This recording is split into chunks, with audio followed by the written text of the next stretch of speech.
Waboon zoonii giddugala Oromiyaa ona dagamii fi ona muloo dabalatee bakkeewwan hedduutti tarkaanfii ilaalee isaa humnoota mootummaa naftanyaa bilisiginnaa PP irratti fudhateen injifannoo argachuu beeksise. Godinaalee Shawaa Kaabaa Sulultaa fi Shawaa Lixaa keessatti maafiyaan mootummaa naftanyaa bilisiginnaa PP qabeenya uummataa saamuu fi manneen hawaasaa gubuun dhagahame. Godina Iluu Abbaa Boor aanaa Yaayoo Jimaatee keessatti meeshaaleen warshaa xaa'oo kaabbiinota aanaatiin guuramaa jiraachuu himan. Tiraamp dhukaasa dhaabuu USA fi Iiraan haala yaaddoo isaa keessa jira jechuun ibsaniiru. Caamsaa 13/2026 ashamaa harka fuune hordoftoota miidiyaa walabummaa Oromiyaa kanneen hangafoota oduutii bal'ina oduutiif hanga sagantaa keenyaatti naa waliin turaan afeerraa kooti.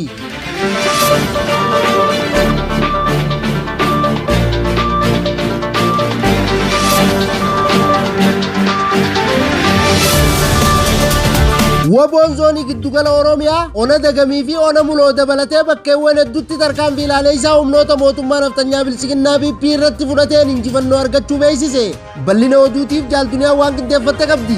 Gooftaa mootummaa naftanyaa bilisiginnaa kan ta'e Waboon Abdii Sabaa zoonii giddugala Oromiyaa ona dagam ona molloo fi zoonii kibbaa godina Arsii aanaa jajuu dabalatee bakkeewwan hedduutti tarkaanfii guggubduu waraana mootummaa naftanyaa bilisiginnaa PP irratti fudhateen humna diinaa du'aa fi madoon adabee meeshaalee hedduu dugda diinarraa hiikkachuun injifannoo boonsaa galmeessuu ajajoonni Waboo zooniilee ibsaniiru.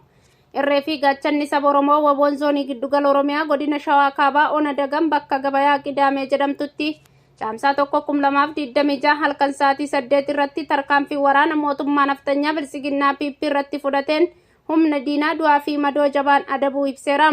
Tarkaanfii Waboon fudhateen madoon waraana gabroonfataa PP hospitaala guddicha godina Shawaa Kaabaa magaalaa Fiicheetti yaalamaa jiraachuu odeeffannoon maddeen irraa argame ni addeessa. Gama meeshaatiin qawwee keemii 18 gumbii rasaasaa 24 rasaasa keemii 500 isnaapparii tokko hidhannoo guutuu waliin rasaasa bireenii jorooroo hedduu dugda diinarraa hiikuun mooraa qabsoo bilisummaa Oromoof galii taasiseera. Waboon tarkaanfii fudhatu cimsuun godinuma kana ona molloo magaalaa Fallee Molloo keessatti caamsaa 12/2026 tarkaanfii diinarratti fudhateen humna ergamtuu mootummaa naftanyaa bilisiginnaa PP du'aa fi madoo cimaan adabuu beeksiseera. Tarkaanfii Waboo kanaan waraanni mootummaa PP du'aa fi madoon adabamanii hedduun isaanii akkuma dhukaasni jalqabeen baqachuun isaanii mirkanaa'eera. Gama meeshaatiin qawwee keemii muraasni hidhannoo waliin dugda diinarraa hiikamuu fi bulchiinsi magaalaa Fallee Molloos guututti to'annoo waraana Waboo jala ooluu hoogganni Waboo zoonii giddugalaa ibsaniiru.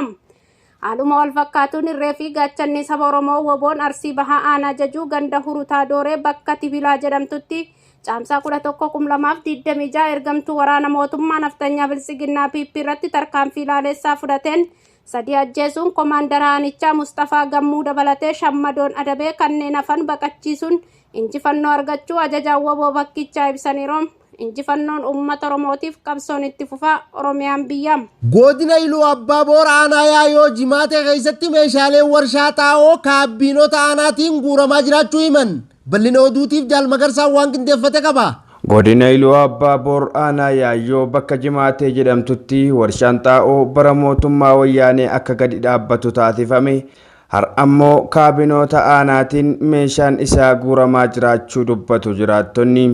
Bara sanatti manni hiyyeessaa hedduun irratti diigame kaffaltii tokkoon malee ilmaan Oromoo imimmaan xuruurfatee boo'ee nama meeqatu gadadoo jireenyaa keessatti kufee jedhan. Manni namoota jalaa diigame sun abbaa isaatti osoo hin deebifamin lafti uummataa akkuma saamametti hafee jedhan. Uummanni rakkoo hamaa keessa osoo jiru meeshaa warshaa sanaa ammoo kaabinoonni guuranii gurgurachaa jiraachuu dubbatu. Jireenya dhuunfaatiin wal qabatee qaala'insa jireenyaa osoo daran hammaatee jiru. Uummanni keenya qarshiittiin xaa'oo bitatee midhaan oomishatu dhabuudhaan rakkoo hedduuf saaxilamaa jiraachuu himu. Hojjettoonni qaama mootummaa ta'an hundi isaaniitu sadoo garaa jaraatiif malee dhimma rakkina hawaasaa tokkollee ilaalaa hin jiranu jechuun dubbatu. Akkasumas Aanaadhuma Yaayoo gandoota akka Ordiinii fi Ongoo Leeqaa Kamisee keessatti rakkoon neetwoorkii fi ifaa hedduu nutti jabaatee jira jechuun jiraattonni dubbatu. Qeerroon Ordiin Ongoo irraa na dubbise tokko akkas jechuun dubbate. daandii gaarii hin qabnu, ifaa hin qabnu, niitoorkii dabalatee haala rakkisaa keessa jirra jechuun miidiyaa walabummaa Oromiyaatti himee jira. Kanaaf jiraattonni godina Iluu Abbaa Boor aanaa garaagaraa keessatti argaman obbolaan keenya sababa ijaarsa warshaa xaa'oo jedhuun manni isaanii irraa diigamee haala yaaddessaa keessa jiru jedhan. Isaan keessaas maatii harka qalleeyyiitu heddummaata jedhan. Namoota hojii guyyaan hojjetanii ilmaan ofii guddifachuuf carraaqan irraa mana diiganii bakkeetti hambisuun wabii tokko malee akka hafan taasisuu dubbatu. Godinaalee Shawaa Kaabaa, Sulultaa fi Shawaa Lixaa keessatti maafiyaan mootummaa naftanyaa bilchiginnaa PP qabeenya uummataa saamuu fi manneen hawaasaa gubuun dhagahame. Bal'ina oduutiif jaalduniyaan waan qindeeffatte qabdi. Godina Shawaa Kaabaa, Sulultaa fi Shawaa Lixaa keessatti maafiyaan mootummaa naftanyaa bilchiginnaa PP qabeenya uummataa irratti xiyyeeffachuun sangoota fi loowwan dabalatee qabeenya uummataa garmalee saamuu fi manneen hawaasaa gubanii barbadeessaa jiraachuu maddeen miidiyaa walabummaa Oromiyaatti himan. Jiraattonni naannichaa miidiyaa walabummaa Oromiyaaf akka ibsanitti godinaalee Shawaa keessatti qaama mootummaa naftanyaa bilchiginnaa PPtiin manneen uummataa gubachuu fi qabeenyi gosa garaagaraa hedduun hawaasa jalaa saamamuu namni naannicharraa miidiyaa walabummaa Oromiyaa qunnamee ifoomseera. Caamsaa 9/2026 godina Shawaa Kaabaa aanaa Yaayyaa Gullallee ganda Buuyyumaaf Kuweet keessatti qabeenyi midhaanii kan saamamee fi namoonni midhaan jalaa saamaman kan ammaaf maqaan nu qaqqabe Haayiluu Tasfaayee xaafii kuntaala 24, Gujii Tuulii xaafii kuntaala 4, Zinnaayee Gaarradoo xaafii kuntaala 1, Tasfaayee Araarsaa xaafii kuntaala 1 yoo ta'u ittuma fufuun murni mootummaa naftanyaa bilchiginnaa PP ganda Qaawaa Goda Jabaa jedhamu keessatti immoo nama maqaan isaa Abbajee Jamaamaa jedhamu jala qotiyyoo 2 ooyiruu keessatti harkoota irraa hiikanii qalatanii nyaachuu fi obbo Tasfaayee ammoo loon 8 duraa saamanii oofachuu isaanii jiraattonni miidiyaa walabummaa Oromiyaaf eeraniiru. Haaluma wal fakkaatuun mootummaan naftanyaa bilchiginnaa PP naasuu tokko malee hawaasa nagaa dararuu fi gidirsuutti xiyyeeffachuun caamsaa gaafa guyyaa 8 fi gaafa guyyaa 9 2026 Shawaa Kaabaa aanaa Sulultaa ganda Handaa Weerazoo araddoota akka Cooraa, Qaanessee, Qilxuu Abbaa Hiddii araddoota biroo dabalatee namoota manni jalaa gubatee fi qabeenyi midhaanii fi loon jalaa saamame kanneen ammaaf maqaan nu qaqqabe Tashoomaa Dajanee xaafii kuntaala 9, Galaanuu Nugusee sangoota loonii 7, Nugusee Dabalee loon 2, Kaasayee Shawaayyee loon 4, Taayyuu Shawaayyee loon 2, Tashoomaa Hordofaa xaafii kuntaala 20 fi mannis jalaa gubameera. Bookee Dabalee xaafii kuntaala 8, Diidhee Hordofaa xaafii kuntaala 10, Muluu Baqqalaa xaafii kuntaala 5, Getaachoo Badhaanee xaafii kuntaala 20 mannis gubameera.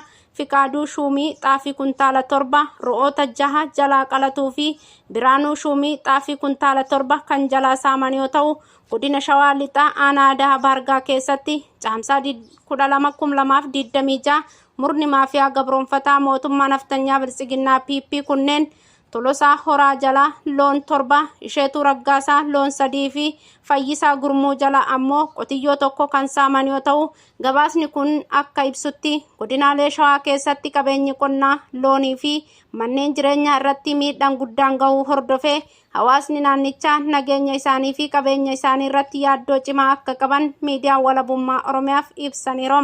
Tiraamp dhukaasa dhaabuu USA fi Iiraan haala yaaddessaa keessa jira jechuun ibsaniiru. Bal'ina oduutiif jaalmagarsaa waan qindeeffate qaba. Tiraamp dhukaasa dhaabuun USA fi Iiraan haala yaaddessaa keessa jira jedhan. Pireezidaantiin Ameerikaa Doonaald Tiraamp dhukaasa dhaabuun Ameerikaa fi Iiraan ji'a tokkoof ture haala baay'ee hamaa keessa jira jedhan. Tiraamp kaleessaa waajjira Ovaal keessatti gaazexeessitoota waliin gaaffii fi deebii kan taasisan yoo ta'u waliigaltichi ammallee jira garuu baay'ee laafaa waan ta'eef fashalaa'uu mala jedhan.